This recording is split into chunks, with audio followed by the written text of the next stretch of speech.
It all started with a simple phone call, one of those ordinary moments that slices a life into a distinct before and after. You know. The secret wasn't revealed in a dramatic confrontation, nor in a tearful confession whispered in the dark. Instead, it unraveled slowly, methodically. Beginning with a letter from a lawyer that arrived on a Tuesday morning, the news it contained was a quiet detonation in the middle of a peaceful suburban street. $2 million. Millions of dollars had simply vanished into thin air, entrusted by friends, neighbors, and even family.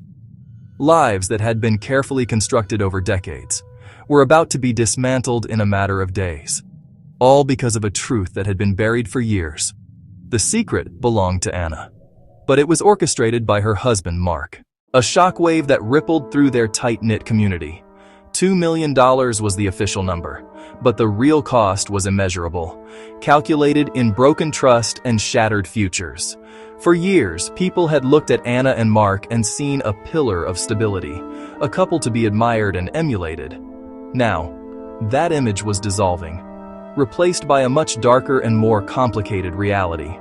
The phone began to ring, not with friendly greetings, but with panicked, angry voices asking a single desperate question. Where is our money? Before the letter, before the endless calls, life had a predictable rhythm. The secret was a low hum beneath the surface, a dissonance that Anna had perhaps chosen to ignore, or maybe one she never fully understood. She had lived with the weight of it, a silent partner in a scheme she would later claim was a mystery to her. But ignorance is a fragile shield, especially when the livelihoods of so many people are at stake. The exposure of the secret was not just about financial loss. It was about the profound betrayal felt by those who had placed their faith in a financial plan, and in the people they called friends. The story that unfolded was a classic tale of deception, but with a deeply personal twist. This wasn't a faceless corporation, or a distant Wall Street predator. This was the man who coached Little League, the woman who organized the neighborhood block party. The sense of violation was acute, because the trust had been so personal, so deeply ingrained in daily life. The initial shock quickly gave way to confusion, anger, and heartbreak. Everyone wanted to know what really happened. How could this have occurred right under their noses? And who was truly to blame for the ruin left in its wake? To understand the depth of the betrayal, you have to understand the picture Anna and Mark painted for the world. They were the quintessential American success story. Mark was charismatic and confident, a man who spoke about finance with an easy authority that put everyone at ease. He had a background in sales, not Wall Street, but he projected an aura of expertise that was utterly convincing. He could simplify complex financial concepts, making them seem accessible and safe. People in their town saw him as a savvy, self-made man who had found a way to beat the system, and they desperately wanted in on his secret to prosperity. Anna was the quieter, more grounded half of the duo. She was known for her warmth, her meticulous attention to detail, her unwavering devotion to her family and home. People in the community adored her. She was the one you called for advice on gardening, the one who remembered everyone's birthday, the one who always showed up with a casserole when a neighbor was in need. She was seen as honest, reliable. Her presence lent an air of legitimacy and safety to her husband's burgeoning investment enterprise. If Anna was involved, people thought, it had to be safe. It had to be real. Together, they hosted barbecues where conversations would inevitably turn to money, retirement, and the anxieties of financial planning. Mark would hold court by the grill, casually mentioning the impressive, steady returns his clients were seeing. He would talk about his exclusive strategy, something he said was proprietary and only available to a select few. He made it sound like an opportunity born of friendship, a chance for his inner circle to get ahead. Friends and family listened intently, their hopes rising with the smoke from the barbecue. They saw the couple's comfortable lifestyle, the nice car, the yearly vacations, and believed it was proof of his genius. This carefully constructed image was their most powerful tool. It wasn't just about financial documents or promises of wealth, it was about selling a dream of security. The pitch was always the same, simple, alluring, and delivered with unwavering confidence. Mark would explain he had developed a unique investment model that generated consistent, high returns with virtually no risk. He claimed access to exclusive markets. He claimed access to trading algorithms unavailable to the average investor. He would show prospective clients polished, professional-looking statements. Marketing. Close-up of a fake financial statement showing steady, upward trending graphs. "The big banks don't want you to know about this," he'd say with a conspiratorial smile. "They want to keep you earning 1 or 2% while they make a fortune. I'm just leveling the playing field for my friends." He promised returns just high enough to be intoxicating, typically in the range of 10 to 12% annually, like clockwork. In a world of volatile markets and low-interest savings accounts, this promise was a siren song. He assured everyone their principal was completely safe, backed by a complex system of safeguards he claimed to have put in place. He created an atmosphere of exclusivity, suggesting he was only taking on a limited number of clients. The pressure to invest was subtle but effective. No one wanted to miss out. Anna's role was crucial. While Mark was the frontman, the charismatic salesman, Anna was the administrative backbone. She handled the paperwork. She answered the phone with a reassuring voice. She meticulously recorded names and investment amounts. Close-up neat ledgers. When new investors called, her calm, organized demeanor provided security. She would say, "Oh yes, Mark is just so wonderful with this stuff. We have so many happy people." Her involvement transformed a risky proposition into a community-based savings club. People handed over their money with relief and optimism, their retirement funds, their children's college savings, the inheritances they had received from their parents. They believed they were securing their future. They trusted him. And just as importantly, they trusted her.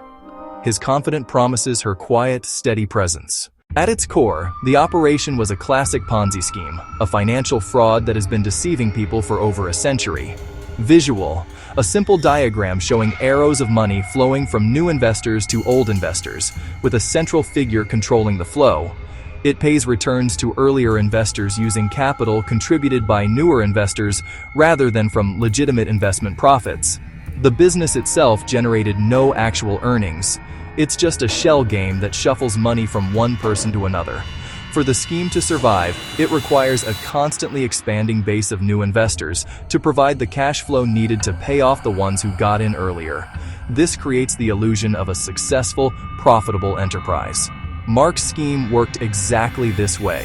When an early investor, let's call him John, wanted to see his profits or make a withdrawal, Mark would simply use the money that a new investor, let's call her Susan, had just handed over.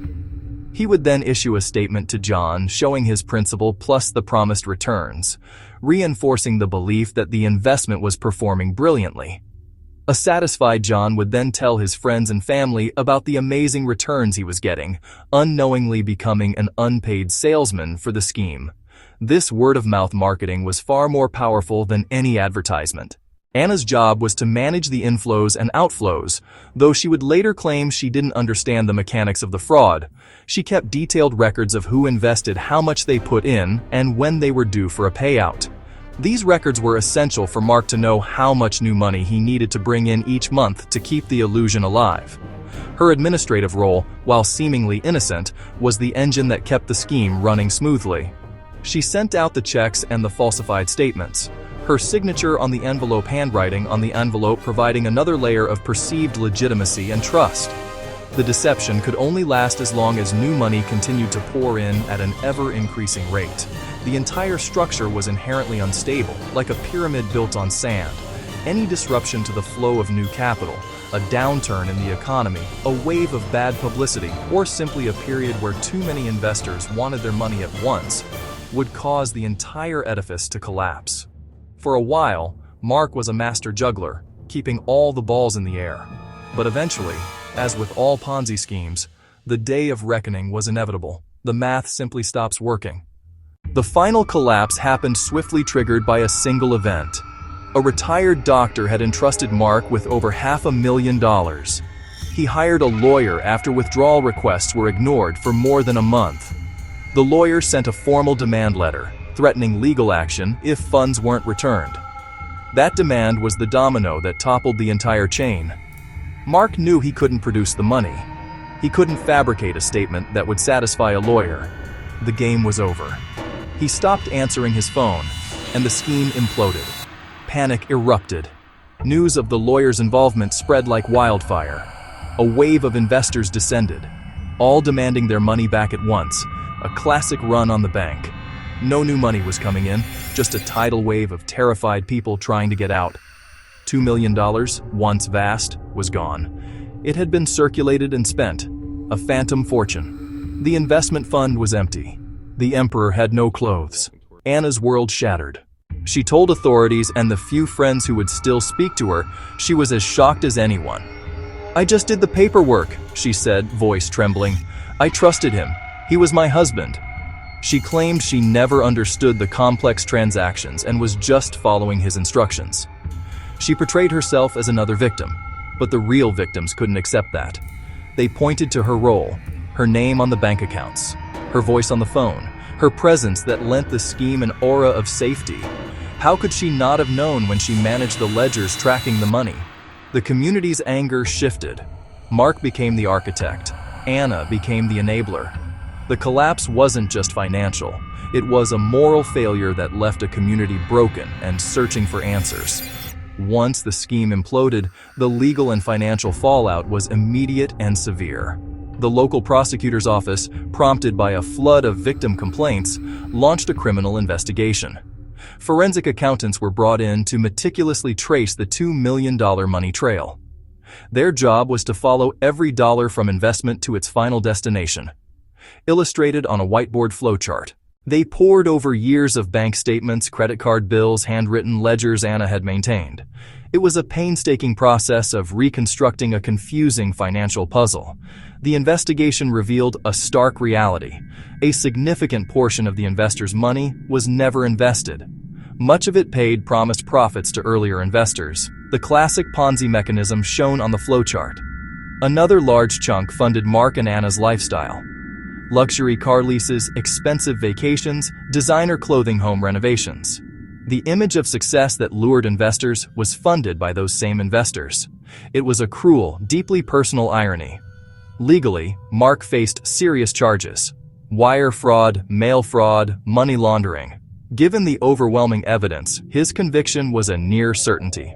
The tougher legal question was Anna's culpability. For the victims, the end of the legal battle was just the beginning of a long and arduous road to recovery. The court-appointed receiver managed to claw back some assets. The house was sold. The remaining funds in various bank accounts were seized. But after legal fees and administrative costs, the amount returned to investors was a small fraction of what they had lost. Many received less than 20 cents on the dollar.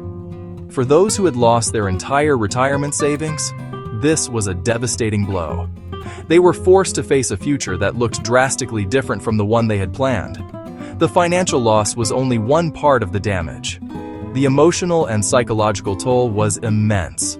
People grappled with feelings of shame, anger, and profound foolishness.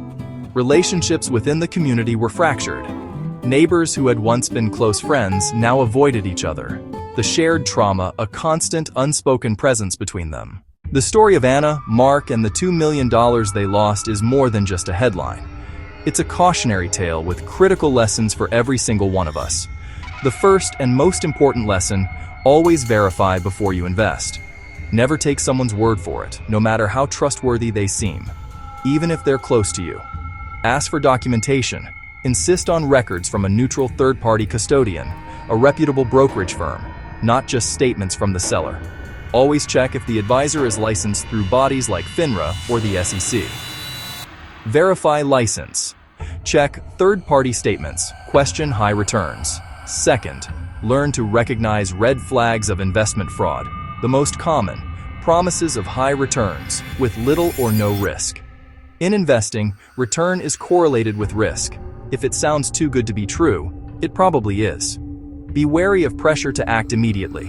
Be wary of claims about secret or proprietary formulas. Be wary of overly complex strategies you can't understand. Secrecy and urgency are tools fraudsters use to stop your due diligence. Slow down, ask hard questions, and walk away if you don't get clear, verifiable answers. Third, this story shows the devastating power of trust. We're wired to trust people, especially those close to us. Fraudsters exploit that.